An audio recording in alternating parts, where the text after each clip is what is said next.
That is not that there will be any proofs or any math in the class. There will be no explicit math. But it is very difficult to understand what's going on unless you have done basic work on truth tables and translations into predicate calculus. Okay, right.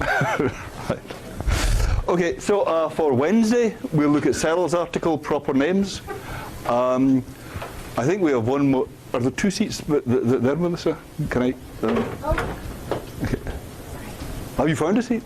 Okay, okay, we're all right. No, okay, let's do that. Okay.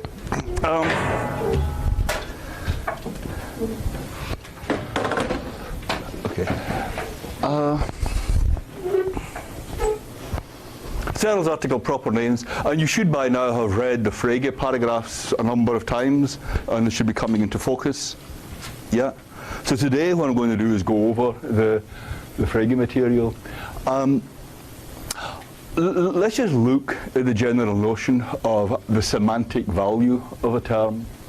The general picture that Frege and most of the people will be looking at is working with is that the meaning of a statement is the condition that it has to hold for a statement to be true. When someone makes a remark, when you know what it takes for that remark to be right, then you know what he said. Is that kind of intuitive? Yeah, we will look at challenges to that later on, but most people find that, if it's explained correctly, most people find that kind of intuitive. Yeah? And a statement is complex. A statement is made up of bits and pieces, words and grammatical constructions. So the standards of truth and falsity for a sentence are derived from the references or the semantic values of the parts. That's very abstract. I'll try and give some examples in a second. Oh, and incidentally, I will be posting all the lectures in BSpace, all the slides on BSpace. Yeah. Okay. So does it follow from what I just said that if two terms have the same semantic value, you should be able to substitute one for another without affecting the truth value of the whole statement? Who said yes? Would you like, who said yes? Okay, would you like to explain that? Just from the last slide, it should be. It is trivial, yeah. That if a term is making its contribution to whether the whole statement is true or false by having a particular semantic value, then if you replace that with another term with the very same semantic value, then that couldn't make any difference to whether the whole thing is true or false. Okay, so here is a workout. Suppose you take, there are no trick questions here. Don't look for ambiguities or double meanings or anything. This is a very straight set of examples. But suppose you take the word and. What is the semantic value of and going to be? How does and make a difference to the truth or falsity of a sentence containing it? You've got two sentences. Let's say you take the second example there. Snow is white and grass is green. What difference is the and making to the truth value of the whole thing? How do you specify what that is? One, two. Both statements need to be true in order for the sentence to be true. Both statements need to, both the snow is white and the grass is green need to be true in order for the whole thing to be true. Yeah, that's what and says. Both these sentences are true. Yeah, is that what you're saying? Yeah, correct. Yeah, yeah. Yeah. Okay, very good. Anyone else on that? If you've done elementary logic, is there another way to put what these two people just said?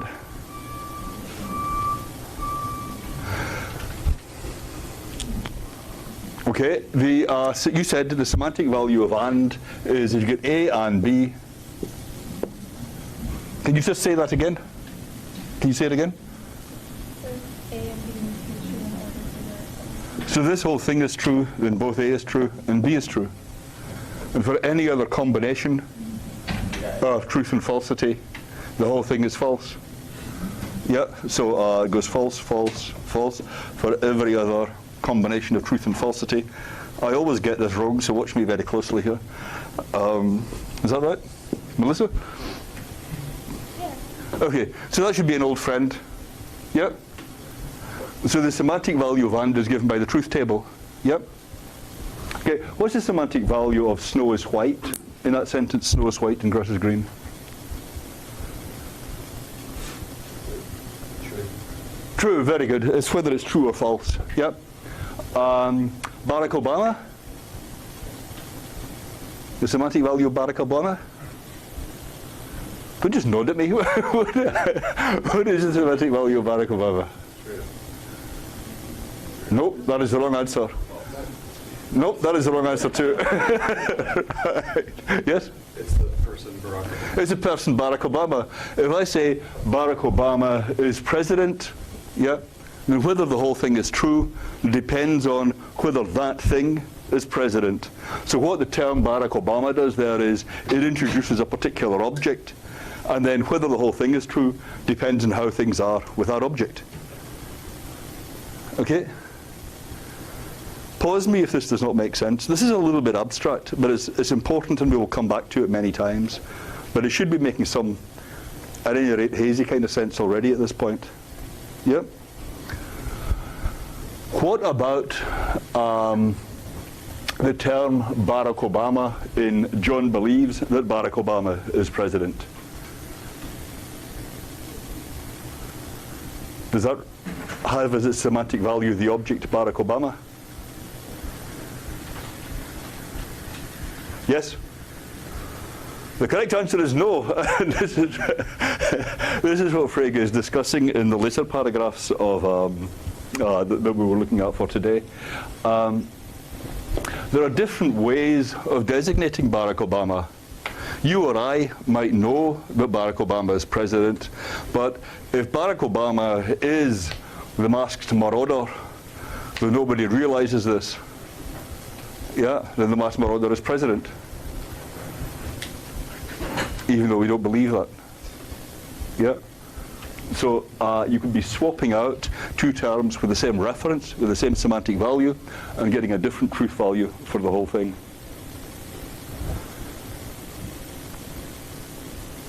So what does the term Barack Obama refer to here? What does Frege say? Aha. Goes to a name. That's not a bad idea, but it's not what Frege says. To an object? Who said that? Yes?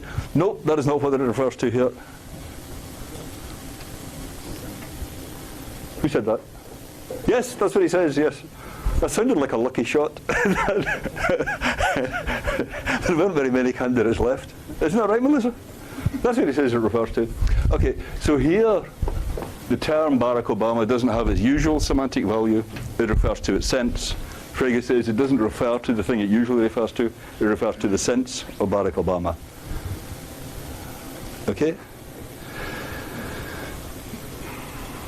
So a proper name ordinarily expresses its sense and stands for or designates its reference by means of a sign we express its sense and designates its reference. And what Frege means by reference here is semantic value. But what's the sense? The whole time last time I was talking about what sense is, but how do you say what the sense is? What is the sense of a term? Yep. Yes, good. Yeah. Our conception of what the object is. Our conception of what the object is. Very good, yeah. Excellent. Well, that's exactly the intuitive idea. But what is that? What does that mean, conception? I don't know, how we construct the object to ourselves. How we construct the object. Yeah, that's the right image. But what does it mean? You don't construct the object. I mean, if you've got a bunch of Lego or a bunch of building blocks, you might literally construct an object. Yeah? But if I'm just talking about someone and I say, this is my friend Sally, I'm not actually putting the bits together and constructing the object. So you don't literally mean construct the object. But what does it mean?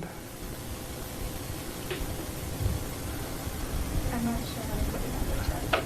Yeah, that is the difficult thing. I hope it was intuitively clear last time that there is such a thing as sense. You get these informative identities. Two people can have different takes on the object. But it's very difficult to know what that means. What is that thing, the sense?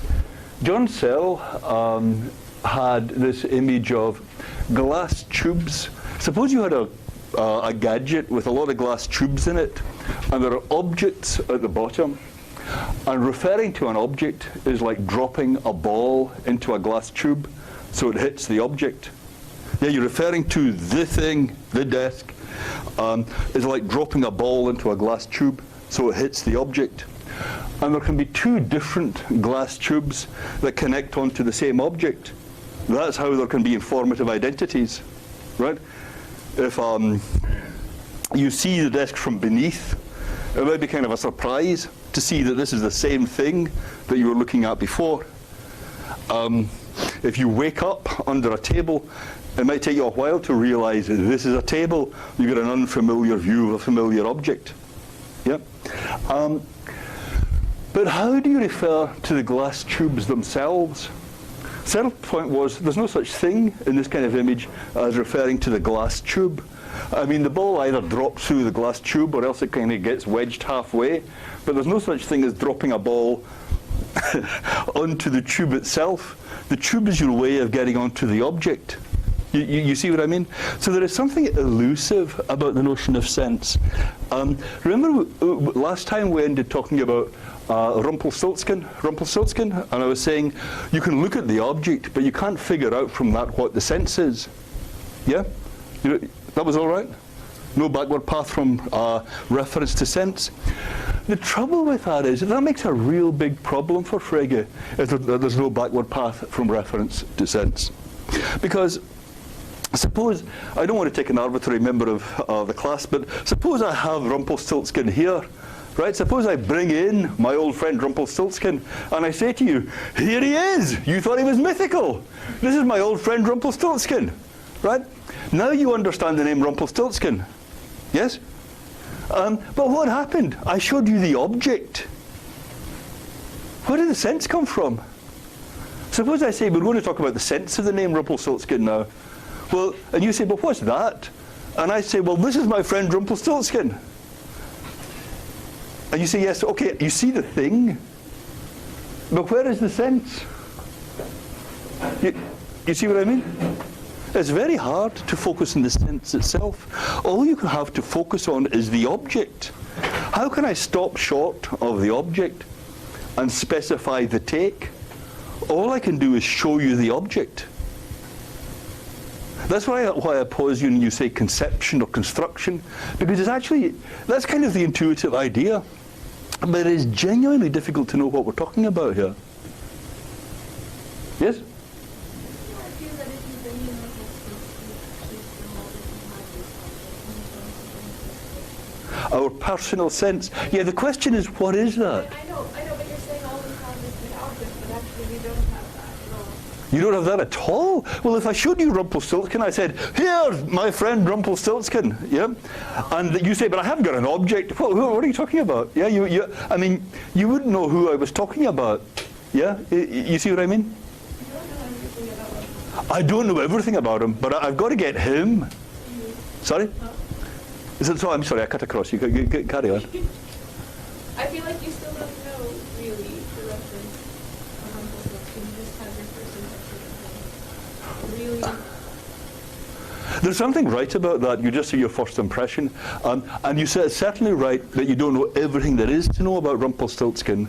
But if you weren't getting the person, Rumpelstiltskin, you still wouldn't know who I was talking about. If I just said to you, well, he's a little weird, likes to wear strange clothes, yeah, then you get a kind of impression.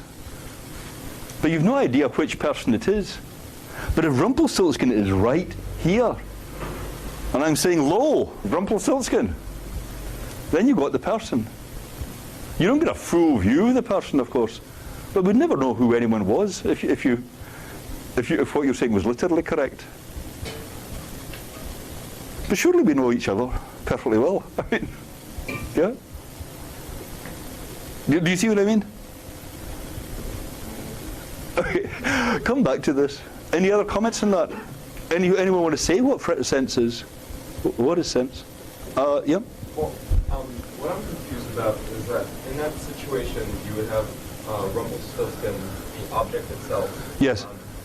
You would have the word that you're using to refer to it. You would have, what it's like on the inside, all the ideas you have of Rumpelstiltskin. All the ideas you have of Rumpelstiltskin, right? Visual, Yeah. Impression that you're having of that. The visual impression is right. That's, what I can say I know is present in that situation. But Frege says that sense isn't this internal thing. That's right. Yeah. It's public, and that is what I'm confused about. Right. Very good. It's not my visual impression of the idea that. Yeah, you have some sensations when you're looking at Rumpelstiltskin, Right. but that's not the thing itself. But that's not the sense either. So what is there? There's your sensations, there's the thing. But the sense is something else. Yeah? Yep. Is it like the feature of our thinking about objects that could be true or false? The feature of our thinking of objects about it. Like, he talks about sense as like, it seems as though there are objects and that there's information that's available to us about objects. And it seems like that in part constitutes sense. But he also talks about sense as not necessarily, like it's tempting to think that there's a definite relationship between sense and reference because there is information about objects that's available to us. But he also says other things like, well, there are phrases that it doesn't seem like there's a reference to. That's true. Sometimes you can have a term that doesn't refer to anything. But it has a sense. But it has a sense, yeah. So it seems like when we say something like the most distant celestial body, it seems like even though there's no object that would fulfill those conditions, we know what things it would take. We know what it would take for there to be such a thing. Is that what you're saying? Or we know every time you look at an object, we know, well, it's not that object. That would fulfill the criteria of being. I see. Okay. So if you take a name like Santa Claus, right, and we assume for the purposes of argument that there is no Santa Claus, yeah, then you can go round everyone in the room and say, well, that's not it, that's not it, that's not it. Yeah, that's what you're saying. Yeah. But you know what it would be for there to be such a thing. Yeah. It could turn out to be true. Yeah, yeah. Okay. But that's really excellent, and that matches everything Frege says. But what is that thing? I mean, how do you specify what it is that you grasp that sense? Yeah, that's the thing about there being no backward path. That makes it really puzzling, because how do you know what the sense is when ordinarily you just get the reference? Yeah, and then in the case where you don't get the reference, how do you do that? How do you come by that knowledge of what the sense is when there wasn't even anything to point to? It's bad enough for being no backward road, but when there isn't even an object, there isn't any starting point either. Yeah? Okay. Anything else on that? Yep. Does Frege say that it's sense that is responsible for you seeing some object one way in the beginning and then very differently towards the end? Like first impressions versus like your best friend. It depends exactly what you mean by that. I'm just going to go over what one of the previous questioners said about separating your subjective personal impression from the sense. Yeah, and if you've separated that, then I think Frege would say there can be such a thing as associating a different sense with a sign from the same object after you've known the object for quite a time, known the person or whatever it is for quite a time. Yeah, I think that would be right. Okay, but that tells us how there can be change in your grasp of sense. It doesn't tell us what it is. Yeah. I don't want to make the thing seem completely baffling here, but it is baffling. Well, it's not completely baffling, but it is puzzling. And the thing is, the reason I start out with this thing about informative identities last time is that's a fact. That's just as plain a datum as you could get. And the explanation of how there can be informative identities is that when you say the evening star is the morning star, you're associating a different sense with the two signs. So there must be something right about that. But what is it to be associating a different sense with two signs? That's the puzzling thing. Here's Frege, and this is just to go over what a questioner already said. The reference and the sense of a sign are to be distinguished from the associated idea. So Frege is thinking of the idea as something that's in your head, something that's your own subjective experience. The reference of a sign is an external object perceivable by the senses. My idea of it is an internal image arising from memories of sense impressions which I've had, and acts both internal and external which I performed. So this idea is different to the sense, right? A painter, a horseman, and a zoologist will probably connect different ideas with the name Bucephalus, the horse of Alexander the Great. So whether you're a zoologist or a painter, you will associate different things, you will have different free associations to the name Bucephalus. But that's not to say that you're using the sign differently. When the painter and the zoologist talk about Bucephalus and say, what age did Bucephalus live till, and so on, then they are communicating all right, and sense is what's involved in communication. So they must be associating the same sense with the sign if they're to be communicating properly. The sign's sense is something objective. It's something that lots of different people can understand. When you and I understand the morning star, and you and I understand the evening star, we understand the sign in the same way, you and I. And for both of us, the identity is informative. The morning star is the evening star. Mankind is a common store of thoughts which is transmitted from one generation to another. And those thoughts are defined at the level of sense. The subjective impressions that you associate with the signs will vary widely from person to person. So the sense has got to be something communicable, something that different people can have in common. Yes? I just don't see why we can't say that, yes, a painter, a zoologist, or a horseman will have different, like, almost extraneous ideas attached to Bucephalus. Yeah. But why can't we just say that the sense is like this? You know, I think this sounds like he's arguing for an externalist position, and I feel like the sense could just be our concept. It's something subjective. Something subjective. Trying to make it say that it's like out there somewhere. And, Yeah. It's like yes, we have different subjective impressions attached to it, but like I would imagine that we all have a similar basic concept attached to it. Or that even our subjective impressions of it might be similar sometimes. Yeah, but the trouble is, I can't really know that. If you say to me, Barack Obama is putting a bill before Congress, then I know exactly what you're saying. Yeah? What are your internal impressions and associations with the name? I have no idea. Or if I do, that's a further question. You see what I mean? When a newsreader reads out, Barack Obama is putting the bill before Congress today, then you know exactly what the newsreader is saying. What are the subjective impressions the newsreader associates with the sign? Who knows? Their mind might be a complete blank. They're just reading it off the teleprompter. You have no idea what's going on in the newsreader's mind. But you know exactly the sense that they're expressing there. Yeah, that's what Frege is thinking, I think, anyhow. Yeah. 1, 2. Yeah. So, in response to what you're saying, I guess the problem that Frege is running into is that... Can you do that louder? So, the problem that Frege is running into is that, although I have my subjective sense, you have your subjective sense, then how do we communicate?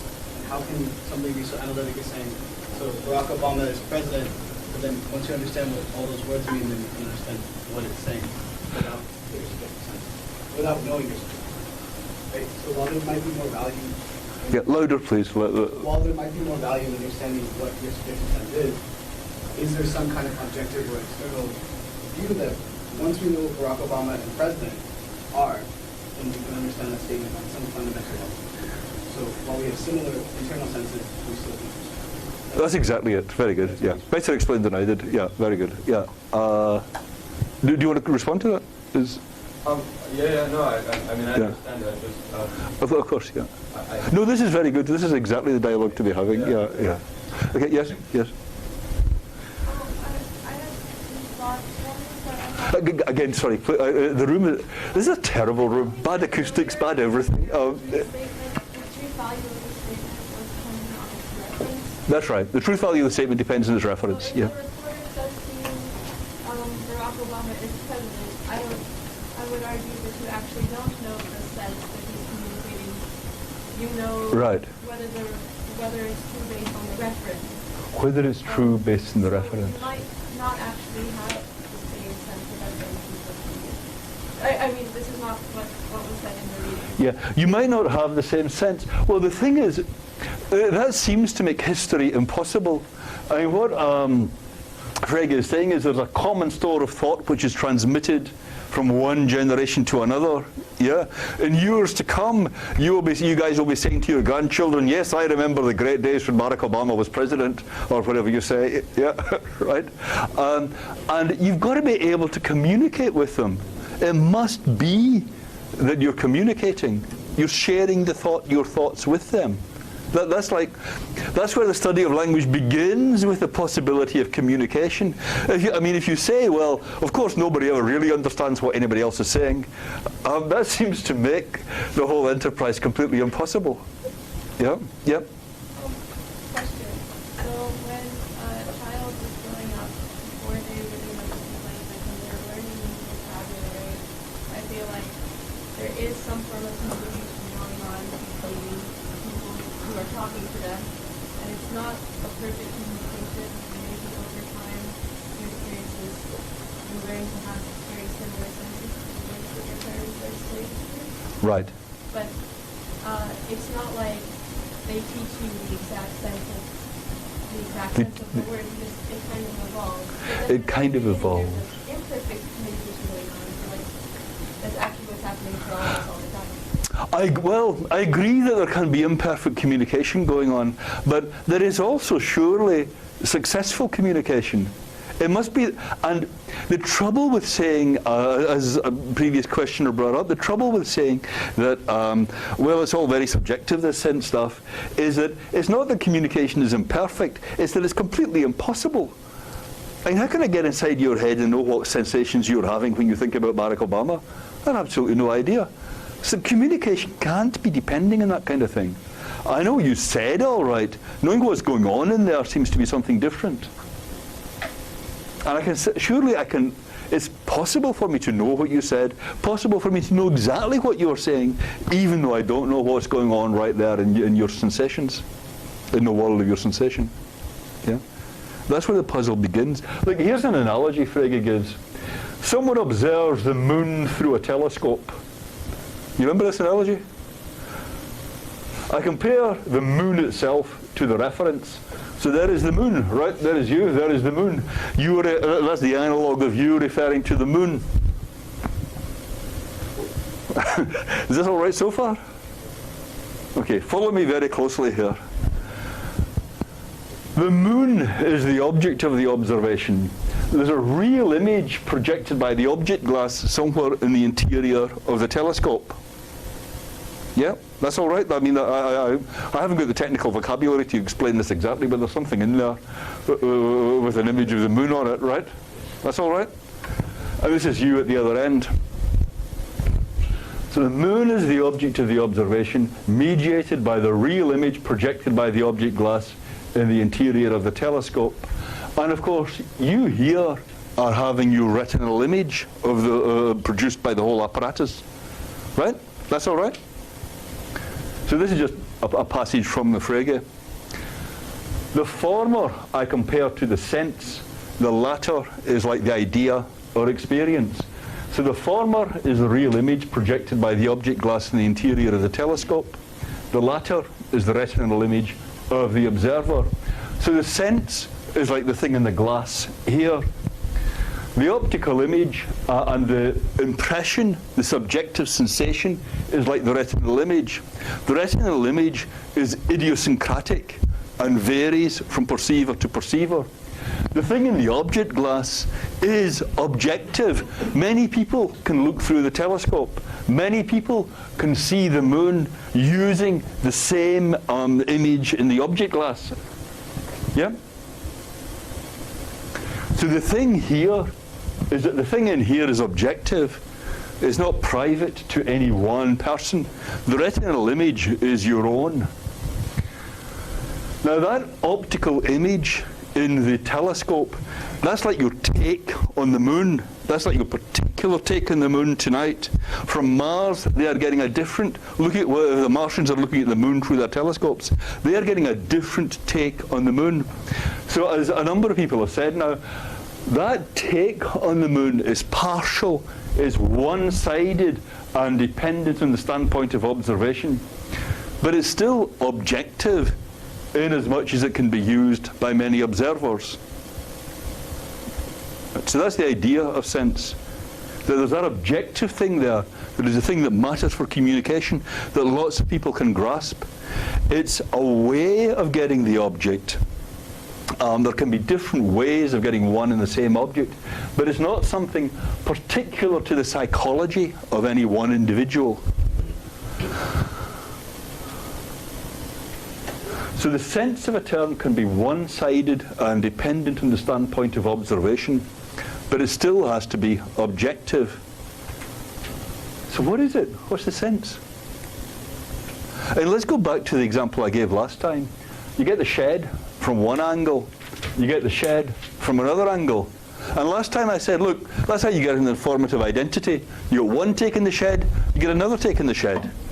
Look, watch very closely. Look, here's a shed from one angle, look at that. Now, it seems so obvious that something's changing there. Yeah? But what is it that's changing? How do you specify what's changing?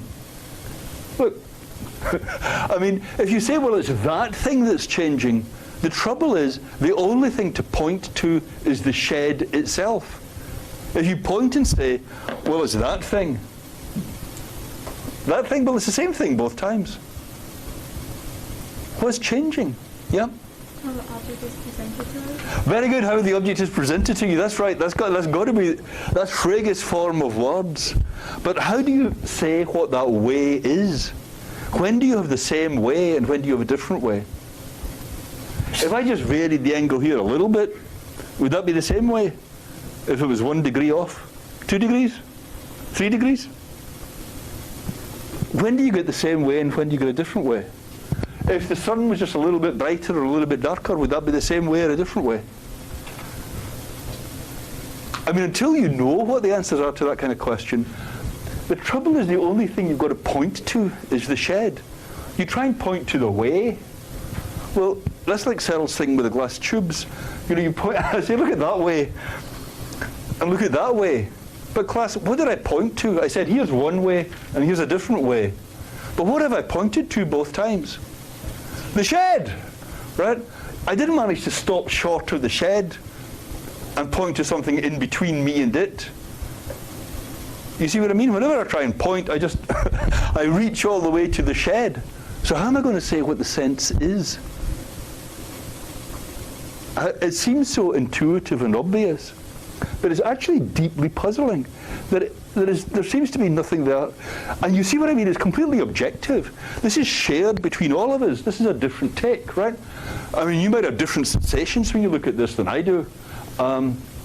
Surely you do. But there's a kind of objectivity about the difference in take here. Yeah, it's the same for all of us looking at these two. Oops. Right. Yes? Yeah. Are we describing the difference in the mode of presentation when we say that there's this kind of angle versus that kind of angle? Yeah, that's right. That's right. Is that pointing at the glass tube at all? That's yeah. What does it mean, this angle? Yeah, of course I get you intuitively. Yeah, but if I take what you say literally and I say, what do you mean an angle? What angle? Yeah. Yes.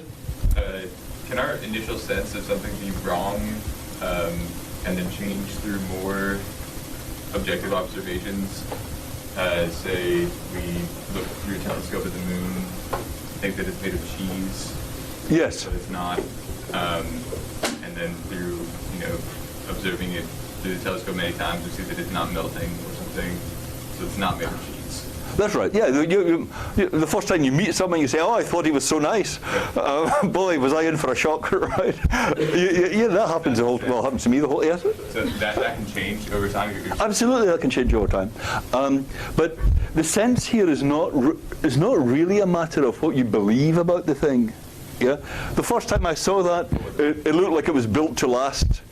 Little did I know it was falling to bits. You see what I mean? But that's a different thing to the take. The take could be exactly the same here, although at one point I thought it was built to last and at another point I thought it wasn't. Yeah. So it's kind of more elusive than that. Yeah, 1, 2, 3. Can you go back to the slide where there's a telescope? The telescope, yep. Yeah, so it says it's still objective in as much as it can still be used by many observers. Yes. And I was wondering if that's a good way to put objectivity, because surely there can be an opinion where it's held by the majority, but it's still wrong. I feel like what makes something objective is that there's something in reality that you can correspond to. Right. Okay, but wrong has to do with whether it's true or false. You're really talking about a whole sentence there. Yeah. If I just say, how's it going? If I just say, here's one take. I'm sorry to keep showing this picture, but if I just say, here's one take in the shed and here's another take in the shed, it's not that one of them is right and one of them is wrong. Yeah, they're just different takes. If I think about it as the morning star and I think about it as the evening star, it's not that one of them is right or one of them is wrong. These are just different takes in the same object. You only get to talk about right and wrong when you got to the point of a whole sentence. Yeah. So this is something more basic than that. But yeah, Karen. Yeah, what do you mean by objective is that it's something out there in the reality for That's right. a lot of people to see. Well, okay, fair enough. That's partly, I think you're getting at part of what is so elusive here, which is that Frege is very careful what he says here. The sense is objective in as much as it can be used by many observers. Now that's not quite the same thing as saying is there like a chair is or a piece of chalk is. Yeah? He's just saying different people can understand the same sense. Yeah? So it's intersubjective. That's not quite the same thing as saying it's a bit of concrete reality with a definite location in space and time. That's what you're missing. You're saying, well, where is it? Right, if it's all that objective, then you show me it. But the trouble is I can't show you it. I can show you the object. But it's hard to point to the sense. Quickly, yeah. Would you say it's like a mental state? No, that's what he's denying here, right? It's not in the head of the person here. Right, but okay. So when you were saying earlier that if I have a subjective impression of something, there's just no way I can communicate that to someone, right? That's right. But I can understand how there is some privacy to Yes. what's going on in our head, but I feel like I have all the evidence to believe that we're probably have similar concepts related to baklava and probably the similar sense impressions. What's going on in our head is probably very similar. And even though I can't show you what's going on Yes. in my head, it's yeah. That's all I have to say. No, that's fair enough. Frege does take it that what's going on in someone's head might be completely unknowable by someone else, and therefore it can't be involved in communication. Yeah, but you're just right. You can be challenged at that point. Yeah, you could say, "I do know what's going on in your head." Yeah, and maybe that matters for communication. Yeah, so that is an important point at which to challenge Frege. Yeah.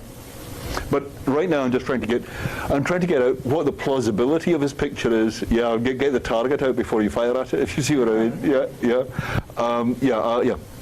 So I was wondering, with the example of the sheds, and you were talking about Yeah, right. how is it that you do you get a different sense every time you just change, like how much of an angle you need to change? Yes, to get a right, different right. sense. It seems to me it's kind of different in that case to when you talk about A equals A and A equals B. Because that's like a discrete spectrum. You've got little chunks A, B, C, D, and you can all match them up and they can be sort of little glass tubes next to each other. When you get into the world of angles, you've got an infinite amount of angles between any other angles. So you've essentially got a continuum of glass tubes. A continuum of glass tubes. Yeah, I mean, I see that. The trouble is to know how literally to take what you're saying, yeah? Because it's one thing to talk about the angle, like there's a physical location at which the camera was, yeah? But there's also the lighting, there's the colour of the illuminant, the brightness of the illuminant, the time of day. There's all that stuff too. The time in the age, in the life of the shed at which this was taken. Yeah, that's fine too. You can take those into account. You can, well, that's right. There are always many dimensions, and the question is: should I be taking any of them into account, or only some, or everything I can possibly think of? What matters here? Yeah. There was something. Yes. I thought you had a question. Oh no, Okay. I feel like maybe this is a whole objective of studying this anyway, but when we look at this, I was wondering if the sense is something that is tied in relation to the truth of the object, because we have these. To the truth of the object. No, wait a minute. Let me just pause that. But carry on. Yeah. Maybe not the truth, but just like there's this one entity that's always consistent, even though you have different perspective. There's still the moon that's always there, this home, this shed that's there, and it's like it's true and. Yeah, right. There's always the external object there. That's what you said. The moon, like the moon, right? Yeah. Yeah. So you've always got well, not always, but generally you've got an external object there. Yeah. Yeah. That's right. And is your suggestion? Why not say that thing's the sense? Why does it equate the sense with the object itself? Is that right? See, these other guys are pushing the sense in this direction and saying the sense is nothing about the sensations. Yeah?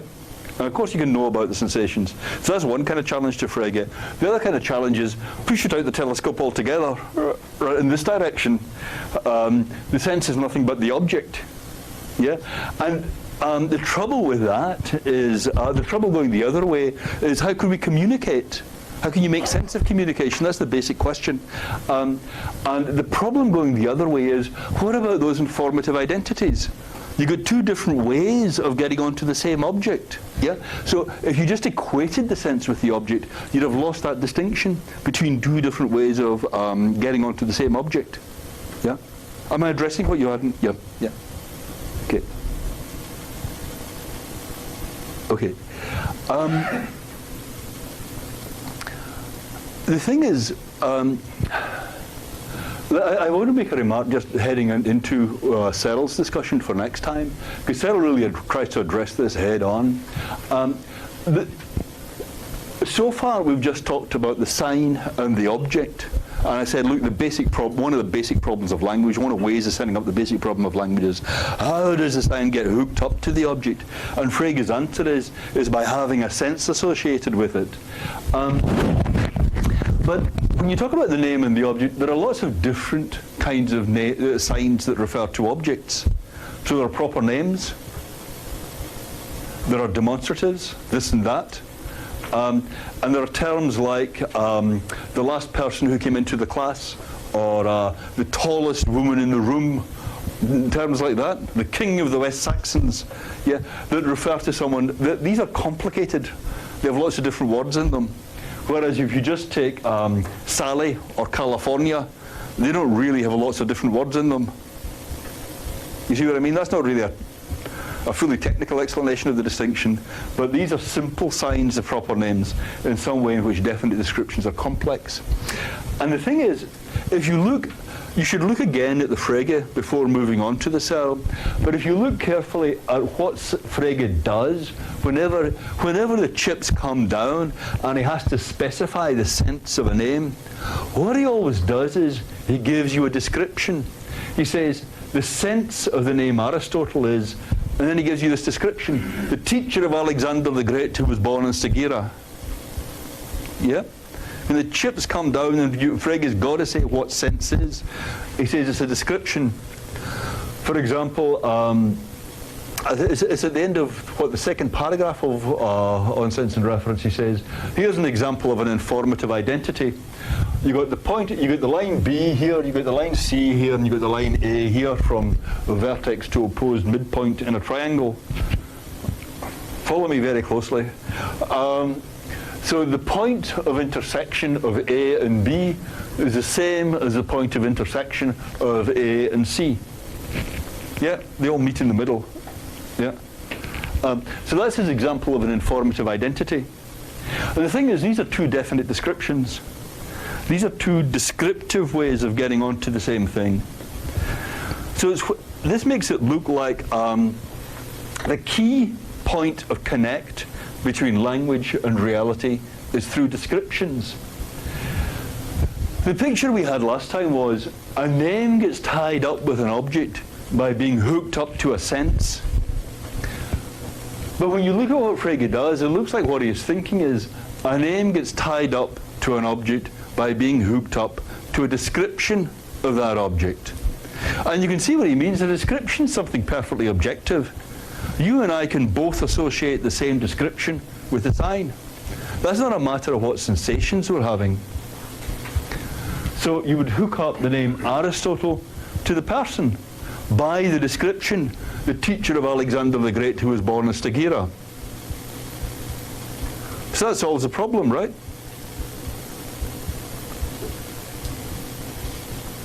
No? What's wrong with that? I mean, actually, I wouldn't have gone on so long about the problem if that was really if I thought that really solved it. But you see what Frege is thinking here, yeah? Yep.